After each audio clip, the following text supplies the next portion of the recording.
안녕하십니까. IM증권 철강하고 비축운송 담당하고 있는 김윤상입니다. 오늘은 4월 16일에 발간된 그 철강 25년 2분기 전망 자료 관련해서 간단히 좀 말씀드리도록 하겠습니다. 뭐 2분기 전망이라고는 하지만은 2분기서부터 이제 연말까지 어떤 현 시점에서 간단하게 이제 업황의 방향성을 좀 점검을 해보고요. 일단 최선호주를 소개하는 그런 시간이다 이렇게 생각하시면 될 것 같습니다. 서머리 부분입니다. 제가 지금 보고 있는 그 업황 관련돼서 간단히 좀 먼저 정리를 좀 해드리면요. 지금은 어쨌든 뭐 다들 매크로 환경과 마찬가지겠지만 이제 공포 구간이고요. 일단은 가격 조정이 어느 정도 불가피한 구간이다 이렇게 좀 보고 있습니다. 그래서 그 이유에 대해서는 제가 그 다음 장에 계속적으로 말씀을 좀 드리겠고요. 다만 어쨌든 하반기 중 금리 인하로 인해서 일시적인 그 반등을 할 걸로 그렇게 좀 보고 있습니다. 일단 반등은 하지만은 그런 어떤 반등 자체가 이제 추세적이냐라고 하는 부분에 있어서는 그렇지는 못하고 아마 일시적일 가능성이 높다 이렇게 좀 보고 있습니다. 그래서 업종 투자 의견은 여전히 그 뉴트럴 중립 의견을 유지를 하고요. 최선호주는 여전히 그 국내에는 이제 뭐 종목이 거의 없지만 베리골드와 같은 그 미국의 어떤 금광업체, 그러니까 귀금속 관련된 ETF가 가장 유망하다 이렇게 좀 보고 있고요. 최선호주는 그 풍산을 지금 보고 있습니다. 풍산에 대한 포인트는 뭐 좀 전에 제가 말씀드렸던 것처럼 사실 뭐 어떤 상품 가격이라든가 어떤 뭐 철강이나 비철금속 업황이 이렇게 좋은 상황은 아니기 때문에 어떤 그 풍산이 가지고 있는 그 신동사업 부분, 즉 구리사업 부분이 포인트는 아니고요. 어떤 방산 부분에 방점을 맞춰서 계속적으로 좋게 보고 있고, 차선호주로는 그 포스코홀딩스를 말씀을 좀 드리고 있습니다. 왼편에 있는 지금 차트 크게 두 개가 좀 나와 있는데요. 그 왼편이 나와 있는 게 바로 이제 트럼프 1기 때 2018년과 이제 19년도에 안전자산과 그 다음에 위험자산과의 어떤 가격 흐름이 나타나고 있는 차트고요. 오른편이 바로 이제 2025년 현재 어떤 상황입니다. 지금 말씀드리고자 하는 거는 그 붉은색 음영 표시로 되어 있는 부분을 과거 시점과 지금 시점을 제가 한번 비교를 좀 해봤고요. 현재의 어떤 상황 자체가 바로 이제 붉은색 음영 표시다라고 좀 봐주시면 될 것 같습니다. 위에 세 가지 그 자산들이 나와 있는데요. 달러, 그 다음에 미 국채, 그 다음에 금 가격. 그 다음에 아래는 세 가지 위험 자산이 나와 있습니다. S&P 500, 그 미국의 주가 지수가 나와 있고요. 그 다음에 비트코인, 그 다음에 LME 지수, 그러니까 비철금속과 관련된 가격 지수죠. 이렇게 세 가지가 나와 있는데요. 2018년도 4분기의 상황이 지금의 상황과 일단 굉장히 유사하다라고 지금 보고 있습니다. 이때는 좀 어떤 일들이 벌어졌냐면요. 미국의 금리 인상이 거의 이제 막바지 단계에 접어들고, 물론 이때도 굉장히 이제 관세 갈등이 굉장히 극심했던 시기였는데, 이때의 상황을 보시면은 모든 위험 자산 가격이 이제 급락을 했던 시기였습니다. 유일하게 올라간 게 바로 이제 커머디티 중에서 금이었고요. 대부분의 안전 자산은 가격이 좋았지만 기본적으로 위험 자산은 가격이 굉장히 좋지 않았던.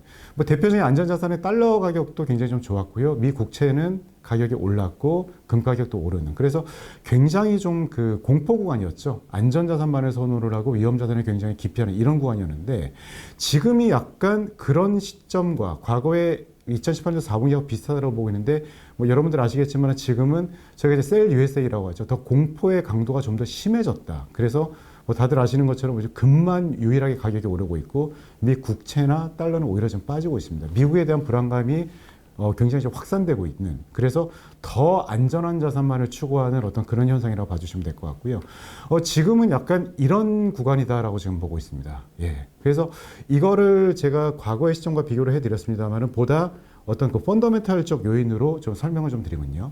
제목이 어떤 고물가에 의한 그 수요 위축이다라는 제가 얘기를 써놨습니다. 그렇기 때문에 지금은 공포 구간이고 가격 조정이 어느 정도 불가피하다는 말씀을 좀 드렸는데요. 오른편 상단에 있는 차트를 한번 봐주시면은 ISM 제조업 지수하고 위에 여름 가격이라고 나와 있는데, 여러분들 아시는 것처럼 경기는 이렇게 별로 안 좋은데 최근에 관세 때문에 미국의 철강 가격이 굉장히 많이 올랐습니다. 그러니까 제가 여기서 말씀드리고자 하는 것은 뭐냐면은 실물 경기 대비 모든 그 상품을 비롯한 모든 어떤 재화의 가격이 굉장히 많이 올랐다는 부분이고요. 바로 밑에 차트를 한번 봐주실까요? 위에는 그 철강 가격만 제가 소개를 해놨습니다만, 여기는 제가 미시간대 기대 인플레이션율을 하는데 어마어마하게 물가가 올랐죠. 그래서 이게 뭔가 실물 경기가 감당할 수 있는 수준보다는 모든 물가가 굉장히 많이 올랐구나. 여기서 시사하는 바는 뭘까요? 결국 이 물가는 오래 지속될 수 없다라고 하는 부분입니다. 그래서 제가 결국 왜냐하면 이게 수요 위축을 가져올 수밖에 없고요. 그래서 제가 가격 조정 국면이다라고 표현을 했던 게 바로 이러한 어떤 의미에서 썼던 부분이고요. 요거를 조금 더 구체적으로 살펴보면요. 여러분들 잘 아시는 ISM 제조업 지수의 어떤 세부 항목을 제가 오른편에 상단과 하단의 비교를 한번 해봤습니다. 위에는 물가, 프라이스 부분이고요. 아래는 바로 신규 주문과 관련된 부분입니다. 예전에는 사실은 가격이 이 두 가지의 어떤 그 세부 항목 지표가 굉장히 유사하게 움직였는데 지금은 한번 어떻게 보이시나요? 지금은 반대로 가고 있죠. 이거를 저희가 어떻게 해석하는 게 좋냐 하면은 물가가 너무 많이 오르니까 결국 신규 주문과 같은 수요 자체가 이렇게 줄어들고 있구나. 이렇게 저희가 해석이 가능할 거고요. 결국 이러한 상황이 지속이 되면은 바로 왼편 차트로 넘어와서 이 ISM 제조업 지수는 좀 더 내려갈 수밖에 없는, 즉 경기는 보다 악화될 수밖에 없다. 그래서 이게 바로 계속 그 상단의 제목에 있었던 지금은 공포 구간, 가격 조정 국면에서 말씀드리는 게 바로 이러한 요인 때문이고요. 자, 이러한 부분이 지속이 되면 어떻게 될까요? 이따가 바로 말씀드리겠지만 하반기 중에 저희가 일시적인 반등을 기대할 수 있는 요인이 바로 금리 인하인데요. 바로 금리 인하를 단행할 만한 그런 환경이 돌아올 것이다 라고 하는 걸로 저희가 연결을 시킬 수 있겠습니다. 사실 지금 그 저희가 워낙 상황 자체가 뭐 트럼프 정부의 어떤 정책 자체도 이제 굉장히 지금 그 약간 좀 저희가 예측하기 굉장히 어려운 부분이 좀 있기 때문에 저희가 이제 몇 가지 굉장히 저희가 안 좋은 가능성이 많긴 하지만 몇 가지 좋아질 수 있는 가능성에 대해서 언급을 좀 드리자면은 사실 저희가 그 올해 3월 초에 어떤 일이 벌어졌었냐 하면은 바로 그 화학주를 비롯한 철강주가 굉장히 좀 의미 있게 올랐던 구간이 하나 있습니다. 바로 이제 요 구간인데요. 이게 IS 여기 지금 그 MSCI 그 스틸 인덱스하고 그다음에 이제 달러 인덱스를 지금 제가 표시를 했는데 이때 바로 달러 약세가 굉장히 가파르게 저희 철강업종이나 어떤 화학업종과 같은 소재업종 지수를 굉장히 끌어올렸던 때가 바로 이제 이 구간이었는데요. 이때 어떤 일이 있었냐 하면은 바로 오른편에 있는 차트를 한번 좀 봐주시면요. 최근에 그 미국과는 다르게 독일과 그 프랑스와 같은 EU 쪽의 경기 지표는 완만하게 올라오고 있습니다. 그래서 여러분들 잘 아시는 것처럼 3월 초에는 독일의 대규모 인프라 투자 발표가 좀 있었고요.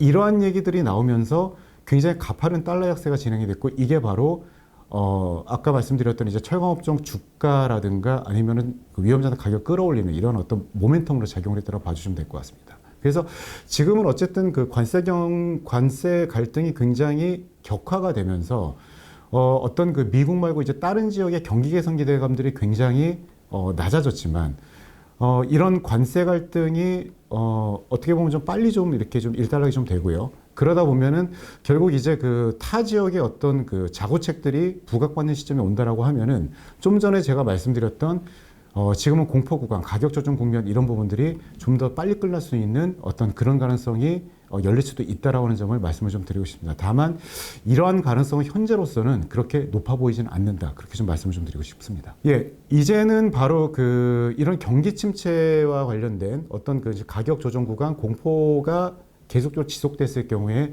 바로 이제 저희는 이제 미국이 이제 금리 인하를 단행할 수 있는 그런 환경이 온다라고 좀 말씀을 좀 드릴 수 있겠고요. 그런 현상이 과연 왔을 때 어떤 일들이 벌어질까라는 부분을 먼저 2018년, 19년 그 트럼프 1기 때 그 차트를 보시면서 다시 한번 말씀을 좀 드리면요. 2018년도 말을 기점으로 미국의 금리 인상이 좀 일단락이 됐고요. 이때 이제 파월 의장이 기본적으로 이제 금리 인상은 작년 그 18년 4분기 같은 경우는 적절치 않았고 어떤 금리 인상은 일단락이 됐다라는 코멘트를 하면서 여러분들 보시는 것처럼 이 하단에 있는 S&P 500, 그 다음에 비트코인, 그 다음에 LM 인덱스가 전부 다 반등을 하기 시작을 합니다. 네. 안전자산 가격은 그 달러는 일단 이때는 횡보를 좀 보였고요. 일단은 금리를 인하를 했기 때문에 뭐 국제 가격이 올랐습니다만은 상당히 재밌는 게 여기 바로 금 가격이 이때도 올랐다고 하는 부분입니다. 예. 근데 이 바로 밑에 LME 가격이랑 한번 비교를 해보실까요? LME 가격은 올랐다가 바로 떨어지죠. 네. 주가는 계속 올랐고 비트코인 가격이 올랐는데 저희가 이제 LME 가격이라고 하는 거는 바로 이제 비철금속의 가격인데 결국 이제 실물 경기를 대변한다라고 보는 지표라고 봐주시면 될 것 같은데 이 부분을 저는 이렇게 좀 해석을 해서 말씀드리고 싶어요. 뭔가 우려는 사라졌는데 실물 경기는 여전히 좋지가 않아. 그래서 주가는 오르고 코인 가격은 올랐지만은 이런 실물 경기에 대한 기대감이 낮기 때문에 실물 경기를 대변하는 자산 가격은 분명히 바로 하락을 하고요.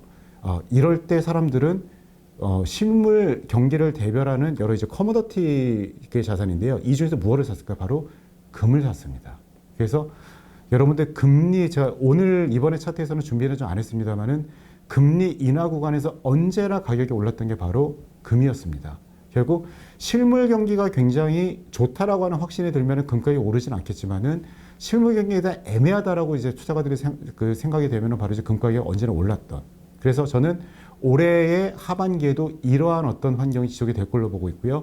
이런 전망들을 바로 오른편에 이렇게 좀 써놨습니다. 그래서 제가 강세 써놓고 LME 가격은 그 반등 후에 다시 이제 하락한다고 이제 그런 의미를 써놨는데요. 그래서 제 일시적인 반등이라고 이렇게 썼던 부분들도 금리 인하와 관련된 기대감에도 불구하고 우리가 마주하고 있는 실물 경기는 그렇게 좋지는 않을 거다라고 하는 그런 말씀을 좀 드리고 싶고요. 그래서 일시적인 반등이 그칠 걸로 그렇게 지금 보고 있습니다. 여기서 좀 하나 좀 말씀드리고 싶은 부분은 뭐냐면은 좀 이런 우려가 좀 있으신 것 같아요. 물가가 이렇게 높은데 금리 인하는 과연 할까라고 하는 우려가 좀 있으신데요. 사실 여전히 그런 부분들은 미국의 어떤 그 연준이 가파르게 금리 인하를 단행하는데 약간 장애물이긴 합니다. 근데 그럼에도 불구하고 금리 인하를 할 수밖에 없다라고 하는 그런 지표상의 변화를 하나 좀 말씀드리면은 이 오른편 하단에 있는 이 차트 중에서 바로 이제 저는 하이힐드 스프레드를 좀 말씀드리고 싶어요. 이게 뭐냐면은 이게 역축으로 되어 있는데 이렇게 떨어지는 게 바로 하이힐드 스프레드의 상승, 즉 어떤 기업들의 어떤 신용 리스크, 부도 리스크가 올라간다라고 하는 얘기입니다.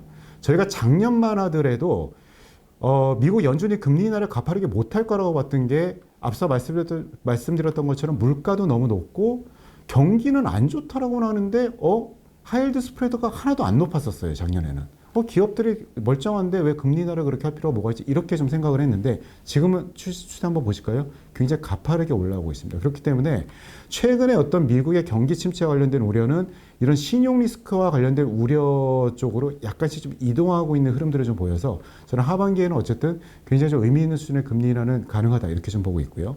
그럼에도 불구하고 이제 일시적 반등에 그칠 걸로 보는 게 바로 이제 실물 경기의 상황 자체가 굉장히 좋지는 않을 거다라고 하는 게 바로 대표적인 게 바로 이제 중국 얘기입니다. 오늘은 제가 중국 얘기를 많이 드리지는 않을 텐데요.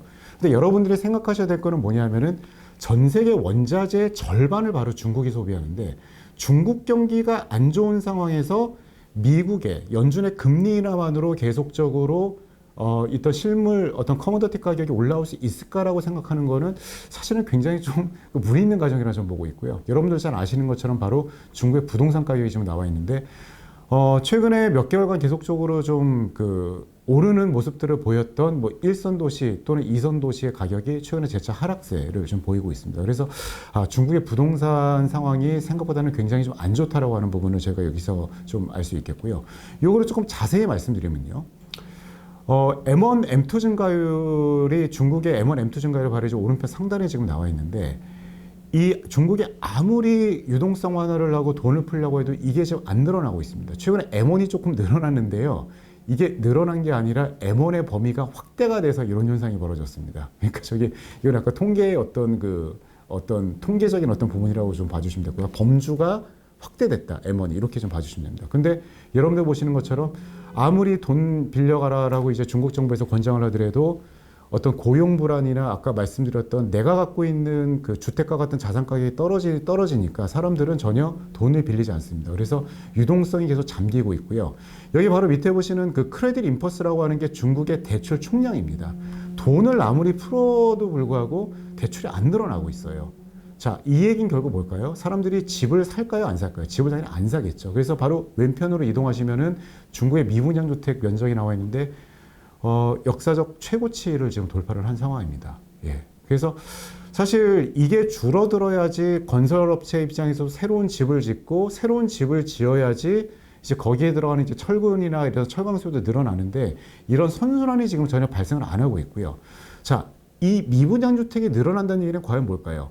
건설사들 입장에서는 악성 재고가 늘어난다는 얘기겠죠. 내가 악성 재고가 늘어나고 있는데 집을 지려고 할까요? 집을 안 짓습니다. 그래서 중국의 신규 착공 면적도 계속적으로 좀 줄어들고 이런 흐름들이 좀 나타나고 있습니다. 그래서 제가 봤을 때 중국의 부동산 문제는 지금 이게 단기간의 부양책으로는 해결이 되기 어려운 부분이고요. 결국 어떤 중국의 원자재 수요의 대부분이 가장 많은 부분이 이런 건설 부동산 쪽으로 들어가기 때문에 저는 중국의 어떤 원자재 수요는 계속적으로 둔화될 걸로 보고 있고 이게 바로 제가 하반기 때 실물 경기를 그렇게 좋게 보고 있지 않은 바로 핵심적인 이유 중에 하나다 이렇게 좀 보고 있습니다. 마지막으로 말씀드릴 게 최근에 중국 정부가 불법 수출을 불법 철강제 수출을 단속한다라고 하는 그런 지침 때문에 중국이 이렇게 수출을 많이 못하게 되면은 결국 팔 데가 없으니까 좀 감산을 하지 않을까. 그래서 감산에 대한 기대감이 굉장히 좀 높아진 걸로 그렇게 좀 보고 있습니다. 그래서 저희 여기에 대한 제 생각은 중국 정부가 분명히 감산에 대한 지침을 발표를 할 거는 확실합니다. 그런데 과연 이게 얼마나 좀 강제성 있게 진행이 될까라고 하는 부분인데요. 사실 이게 규정이 중요한 게 아니고 결국 얼마나 의지를 가지고 제가 단속을 하냐가 굉장히 중요한데 중국 정부가 이렇게 경기가 안 좋은 상황 속에서 각 그 생산 공장들한테 너 생산하지 마 이러면은 너 벌금 물어 아니면은 여러 뭐 페널티 물어 이런 얘기를 과연 할 수 있을까요? 저는 그러기에는 상황이 굉장히 좀 적절치 않다 이렇게 지금 보고 있습니다. 네, 경기가 어려운데 저희가 어떤 여러 사람들의 어떤 뭐 자영업이라든가 이런 활동이 약간의 저희 규정이나 어떤 법에 위반된다고 해서 그거를 과연 정부 입장에서 강하게 단속을 할 수 있을까요? 라는 부분에 있어서는 저희가 많은 좀 고민을 좀 해봐야 될 필요가 있을 것 같고 실제로 중국의 최근에 어떤 서베이 가동률, 중국의 철강 가동률이 올라오고 있는 흐름들이 좀 나타나고 있습니다. 그래서 여기까지 제가 드리고 싶은 말씀은 하반기에는 어쨌든 금리 인하 때문에 한 번의 반등이 나오지만 실물 경기 자체가 여전히 좋지는 않을 거고 그렇기 때문에 뭐 주가라든가 코인 가격은 계속적으로 올라갈 가능성이 있기는 하지만 이런 어떤 실물 경기를 반영하는 철강이나 비처금속 가격은 어쨌든 일시적인 반등에 그칠 걸로 이렇게 좀 보고 있습니다. 비처금속과 관련된 부분에서는 짧게 말씀을 좀 드리면요. 아연이랑 연이라고 하는 품목이 있는데 이 오른편에 있는 차트를 좀 간단히 말씀드리도록 하겠습니다. 저희가 이제 연정광이라고 하는 거는 연은 바로 이제 납을 의미하고요. 이 납 속에는 저희가 납뿐만 아니라 금과 은도 같은 귀금속도 굉장히 많이 들어있고요. 그 다음에 얼마 전에 2월 달에 중국이 수출 제한 품목에 대해서 발표를 했습니다. 마이너 메탈, 굉장히 희소금속에 대해서 이제 수출 제한 조치를 발표했는데 이런 품목, 이런 어떤 금속들이 굉장히 많이 들어있는데요. 저희가 납의 전방 산업은 보통 내연기관용 배터리인데요. 이 전방 산업은 좋진 않지만 이 안에 있는 어떤 연정광 안에 들어있는 귀금속이나 아니면은 이런 어떤 마이너 메탈 가격이 지금 너무나 지금 타이트하기 때문에 연정광 수급도 굉장히 타이트해진. 그래서 납의 수급도 굉장히 좀 타이트해졌다 이렇게 봐주시면 될 것 같습니다. 그래서 최근에 여러 가지 악재에도 불구하고 납 가격이 지금 2,000불에서 크게 빠지지 않는 원인이 바로 이제 이 때문이고요. 다만 이제 아연의 수급은 어떤 신규 광산의 어떤 신규 런칭 때문에 조금 둔화되고 있다 이렇게 좀 봐주시면 될 것 같습니다. 마지막으로 구리에 대해서 말씀드리면은 최근에 구리 가격이 굉장히 좀 가파르게 올랐습니다. 가파르게 오른 거는 여러분들 언론 보도를 통해서 접해 보셨겠지만은 어떤 트럼프 대통령의 관세 부과와 관련된 여러 가지 좀 가능성들 때문에 이제 미리 어떤 관세 부과 전 어떤 가세호 때문에 굉장히 가격이 많이 올랐고요. 오른편에 있는 차트 봐주시면은 위쪽에 있는 게 바로 이제 LME의 재고고 아래편에 있는 게 이제 미국의 어떤 시카고 상품 거래소의 재고인데 런던에 있는 재고를, LME에 있는 거래소 재고를 빼서 미국 쪽으로 이렇게 옮겨 넣는 수요들. 그렇기 때문에 관세 부과 전에 어떤 가수요가 많이 작용을 했다고 봐주시면 될 것 같습니다. 제가 여기서 말씀드리고자 하는 바는 뭐냐면요. 사실 이거는 공급적인 어떤 실물 수요적인 측면이 아니라 어떤 외부 요인 때문에 가격이 좀 많이 올랐는데요. 이러한 어떤 가격 상승은 지속되기는 굉장히 좀 어렵다 이렇게 보고 있습니다. 그래서 오른편에 제가 전기동 TC하고 이제 어떤 구리 가격이죠. 전기동고 구리인데 가격 같이 넣어놨는데 이 TC라고 하는 거는 결국 이제 정광 수급이 얼마나 타이트하냐라고 하는 가늠해주는 척도인데 이게 지금 역축으로 되는데 역사적 최저치까지 떨어졌습니다. 이게 굉장히 타이트하다는 얘기인데 가격이 좀 안 오르고 있죠. 사실. 이게 왜 그러냐 하면은 현재 가격을 지탱하기에는 사실은 실물 수요가 너무나 좀 버겁다라고 하는 의미를 좀 보셔도 될 것 같아요. 그래서 제가 말씀드리고자 하는 거는 현재 물가 수준, 아까 제가 너무 높다라고 말씀드렸지만 구리 가격도 여러 가지 어떤 공급적인 이슈는 있지만은 이미 실물 경제를 감당하기에는 좀 지나치게 많이 오른 게 아닌가 이렇게 좀 보고 있습니다. 그렇기 때문에 트럼프 대통령의 어떤 관세 이슈가 불확실성이 해소된 이후에는 좀 가격이 조정될 가능성이 굉장히 높다 이렇게 좀 보고 있습니다. 마지막으로 제가 좋게 보고 있는 최선호주에 대해서 마지막으로 소개를 해드리겠습니다. 이제 풍산이고요. 아까도 말씀드렸지만 풍산은 크게 두 가지 사업 부분이 있습니다. 구리를 가공해서 여러 가지 이제 가공 제품을 만드는 이제 신동 사업 부분이 있고요. 그 다음에 이제 탄약을 만드는 어떤 방산 부분이 있습니다. 근데 이제 여전히 방산 부분 때문에 풍산을 가장 좋게 보고 있고요. 그래서 지금 풍산의 실적 중에서 거의 절대적인 부분을 그런 방산 부분이 기여를 하고 있기 때문에 저희 업종 내에서는 그 상품 가격의 등락에 가장 비탄력적인 어떤 실적 안정성을 보여준다라는 측면에서 풍산을 가장 좋게 보고 있고, 작년에 워낙에 돈을 많이 벌어서 작년 대비에는 저희가 실적이 조금 둔화될 수는 있겠지만은 이게 어떤 그 방산 수주에 있어서의 어떤 마진율 감소가 아니라 작년에는 수출 비중이 굉장히 많았습니다. 수출이 마진이 훨씬 좋은데요.